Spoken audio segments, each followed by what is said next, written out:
মাতকে যদি হাতের নাগারে চোখের নাগারে পাই দুই টুকরা করে হেলাবো। বাজানরে আলী বলে নবী গো পারমিশন না দিলেও কিন্তু নামমু, কারণ আমার নবীরে গালি দিছি আর সহ্য করা যায় না। আমার নবী বলে আলী রে আমি আর তোর সহ্য করতে দিব না রে আলী, তুই রেডি হয়ে যা, আয় আমি তোরে নিজে যুদ্ধের পোশাকটা পরে দিই। হযরত আলী বলে নবী গো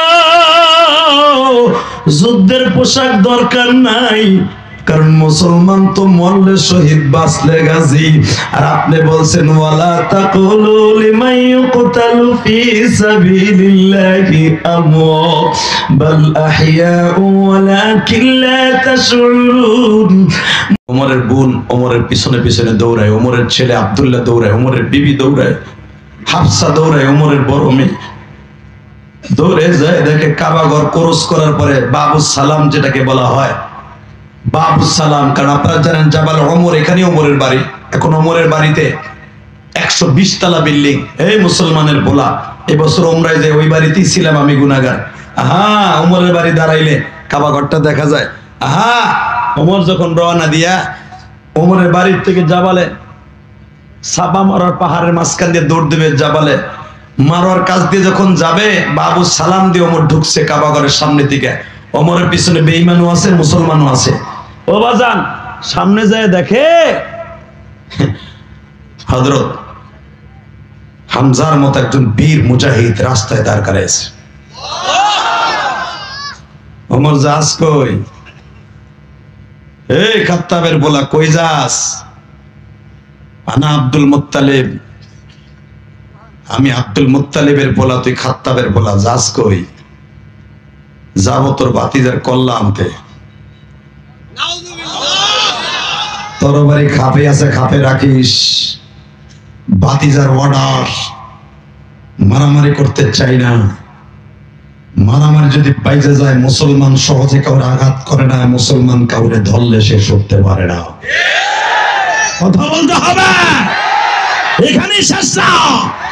সারা দুনিয়ার বেঈমানকে দেখায় দাও মুসলমান কাউকে আঘাত করে না।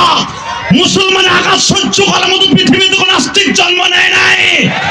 যদি আর আকবর বাইতুল মুকাদ্দাসের উপর আক্রমণ করা হয়, সারা বিশ্বের মুসলমান তাদের বিরুদ্ধে বজ্রের মতো গর্জে উঠবে। কাকে রাজি আসা? আল্লাহকে তো হাত তুলে দেখায় দাও।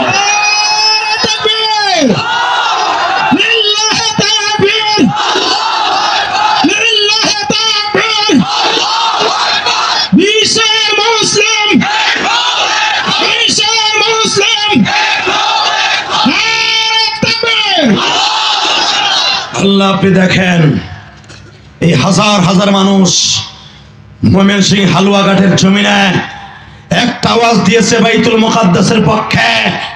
যেই বাইতুল মুকাদ্দাস কিয়ামতের আগে আপনি ধ্বংস করবেন না। দুইটা জমিন, একটা হলো বাইতুল্লাহ আর একটা হলো বাইতুল মুকাদ্দাস। এই দুইটা জমিনকে জিবরাইলের ভেকু দিয়া, মাটি কাটা ভেকু দিয়া এইভাবে আপনি আসমানে উঠাই নিয়ে যাবেন। আজকে বাইতুল মুকাদ্দাসকে ইহুদির বাচ্চারা দখল নিতে চায়। মুসলমানের পবিত্র জায়গা, যেখান থেকে আমার নবী মিরাজে গেছে, এই মাসে ওই বাইতুল মুকাদ্দাস কোনো বেঈমানের হাতে তুলে দেওয়া যাবে না। রাজি আছেন না নাই? রাজি আছেন না নাই? ধন্যবাদ জানাই আমার দেশের সরকার, মানে প্রধানমন্ত্রীকে। আমার গোপালগঞ্জ টুঙ্গিপাড়ায় জন্ম নিয়েছে এই জন্য নয়, এই জন্য তাকে ধন্যবাদ জানাই। সে একজন নারী হইয়া, ছোট্ট দেশের প্রধানমন্ত্রী হইয়া বেজরমা ইসরায়েলের পক্ষ নেয় নাই, ফিলিস্তিনের পক্ষ নিয়েছে।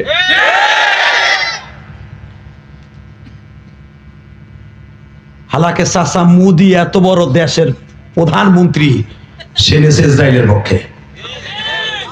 কথা বলেন না কেন? আল্লাহ আমার এই দেশটাকে হেফাজত করেন। জোরে বলেন আমিন। আরো জোরে তাকান দিকে। আমার মুসলমান কিন্তু সহজে বাড়ে না, সেতলে কিন্তু ছাড়ে না। ঠিক না ঠিক? এই ডায়লগটা শুধু হামজার না, হামজার ভাতিজা আলীরও। বারাবাগন বদরের যুদ্ধে যখন আমার নবী কিতাবুল মাগাজি দেখবেন, আমার বাপের বানানো কথা না, কিতাবুল মাগাজি বুখারীতে আসছে। আল্লাহ মাজিদুল হক বুখারীর শরহের মধ্যে লেখেন, আমার নবী বদরের মাঠে যাইবার পরে 313 জন নিয়ে যখন গেছে, নবী আমার প্রথম 3 জন সেনাপতির নাম নিলেন, মারহাবা বলেন। তার ভিতরে সকালবেলা যখন দেখে উতবা আর উতাইবা আর সায়বা, এই 3 জন ঘোড়ার উপর উঠা, সায়বা বারবার গলা ছেড়ে ডাকতেছে, মুহাম্মদ সাল্লাল্লাহু আলাইহি, মুহাম্মদ তুই আসর না মরসর? আল্লাহ নাউজুবিল্লাহ আসতে বলবে, এখন দাঁত দুধ ছুড়ে এলাবা। এবার আমার দিক তাকাও, এই মুহাম্মদ সাল্লাল্লাহু আলাইহি সাল্লাম, আর বলতে হবে না, একবার বলা উচিত, মুহাম্মদ তুমি আসো না মরছো?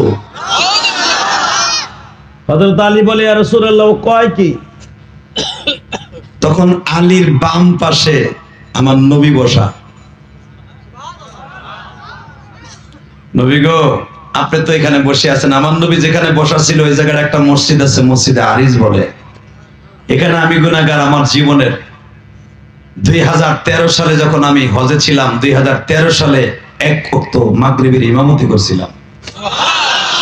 আমার কপালে আল্লাহ রাখছিল, মাগরিবের ইমামতি আমি ইলিয়াস রহমান জিহাদি করছি, আল্লাহর জাতের কসম করে বলছি। ইমাম আসতে দেরি হয়ে গেছে, সভাপতি বলতেছে, হ্যাঁ না ফিল বাংলাদেশ ফিল ইমাম সল্লি, তুমি কি বাংলাদেশ থেকে আসছো? আমার বাড়ির দারোয়ান বলতেছে, তুমি বাংলাদেশের বড় একজন মতুয়া মানে ওই দেশে অনেক বড় কিছু। আমার দেশে তো ইমাম কো দাম নাই, ওই ইমাম কুদ্দুসির বলে, কুদ্দিচার বলে ইমাম। একজন ইমামের দাম কত জানো সান্দু চাচা? তুমি তো সভাপতি হইছো মসজিদের, সেরাউল্লাহর খেতাউল্লাহ। তোমার বাপ মাল কাঁচা দিয়ে পাট খেতে কাম করছে, এইগুলা ভুলে গেছো গা। আজকে পয়সার গরম ইমাম মনে করো না, হ্যাঁ? মাদ্রাসার মোহতামের মনে করো চাকর না, তোরে ঘুষাইয়া প্যাডের নারী বুড়ি এক করে লাভ, খালি মরিলা হারামির ঘরে হারামি। কথা কন না কেন? তোর গালের থেকে পাট আর মুতের গন্ধ খায় বিড়ি। ও মাদ্রাসার একজন মুহাদ্দিসের গালি দেয়, আছে না নাই? বাইরে লুলাবালা হবেন, এইগুলা ধরে বাইরে জায়গায় লুলাবানা হালাবেন, তাহলে মনে করবেন আলীর আমল হয়েছে। একজন ইমাম মনে করে চাকো, আছে না নাই? আপনার দেশের কথা কই না, আমি আমার কেরানীগঞ্জের কথা কই। এই মুসলমানের বলা এমনও আছে, ইমাম রে মনে করে তার বাড়ির চাকর, মাসার মোহতামিম মনে করে তার বাড়ির দারোয়ান। একটা মাদ্রাসার মোহতামিম হওয়ার জন্য 18টা বছর মেহনত করতে হয়।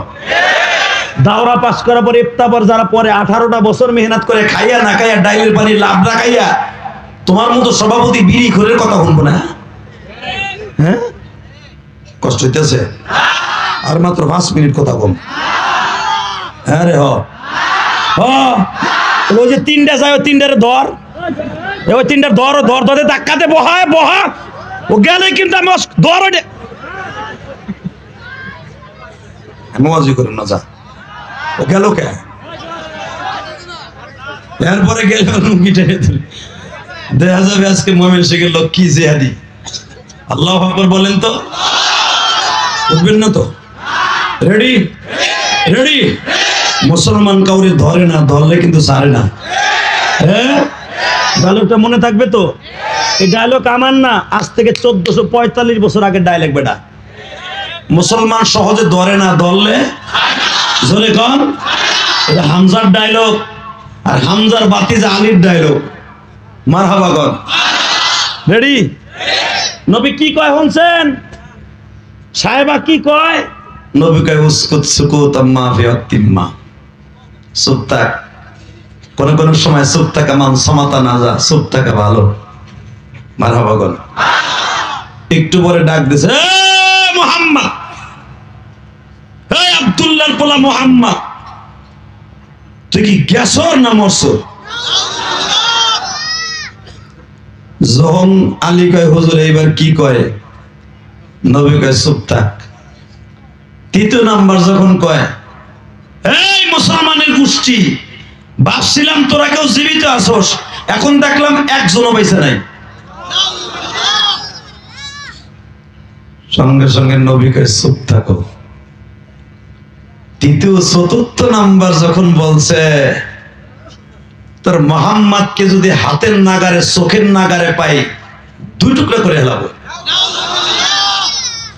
বাজনদে আলী বলে নবী গো পারমিশন না দিলেও কিন্তু নামমু, কারণ আমার নবীরে গালি দিছি আর সহ্য করা যায় না। আমার নবী বলে আলী রে আমি আর তোর সহ্য করতে দিব না রে আলী, তুই রেডি হয়ে যা, আয় আমি তোরে নিজে যুদ্ধের পোশাকটা পরে দিই। হযরত আলী বলে নবী গো যুদ্ধের পোশাক দরকার নাই, কারণ মুসলমান তো মরলে শহীদ বাঁচলে গাজী। আর আপনি বলছেন ওয়ালা তাকুলু লিমান ইউকতালু ফি সাবিলিল্লাহি আমওয়াত বাল আহইয়াউ ওয়ালাকিন লা তাশউরুন।